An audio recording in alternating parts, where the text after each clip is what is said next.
to teach us to number our days that we may gain a heart of wisdom.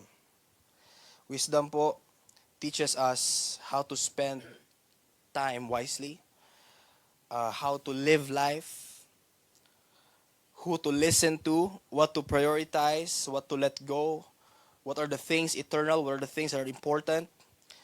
And when you understand time properly, you begin to live wisely. Wisdom po ay hindi lang po knowledge. It's learning how to live. It's knowledge applied. Okay? So wisdom is knowing what truly matters, and a wise life is not just about being busy, but being purposeful. Ayaw po natin na makot up lang po tayo sa business. Okay, rami kang ginagawa. Ang question, may purpose ba? Yan po ang mas importante. That's what determines a wise person. A person who's living a life with purpose. A wise life is not necessarily a busy life. It is a purposeful life. When you realize life is short, you stop playing games with God. You stop delaying obedience. You stop wasting your calling. You stop wasting time. So today, yung prayer po natin, Lord, teach us to number our days.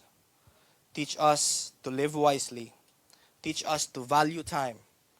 Teach us to prioritize eternity. Teach us to live every day for the Lord.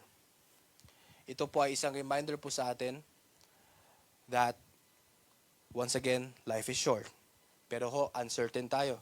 Minsan inisip natin, ano pa naman, long pa naman yung years ko, bata pa ako. Pero uncertain nga May mga times na kinukuha ni Lord, bata pa. Hindi po perke may edad na po tayo, may edad ka na, ay malapit ka na, baka ma-outlive mo pa yung mga bata. But, this is a good attitude to live by. Lord, teach us to number our days. Lord, I am teachable enough. Lord, may I be humble enough magpaturo sa inyo because the Lord has been knocking at the door of our hearts. Sabi po niya, Lord, learn from me.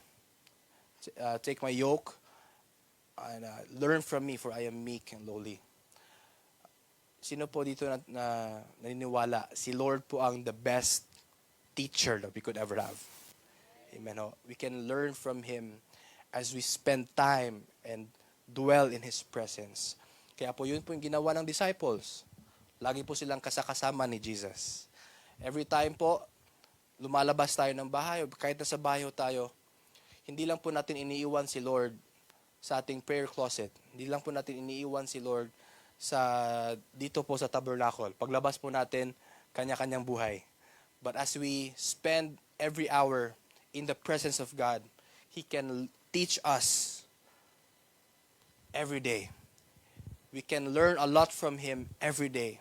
And as we spend time with Him, kahit po anong ginagawa natin, we acknowledge His presence, pwede po niya tayong turuan.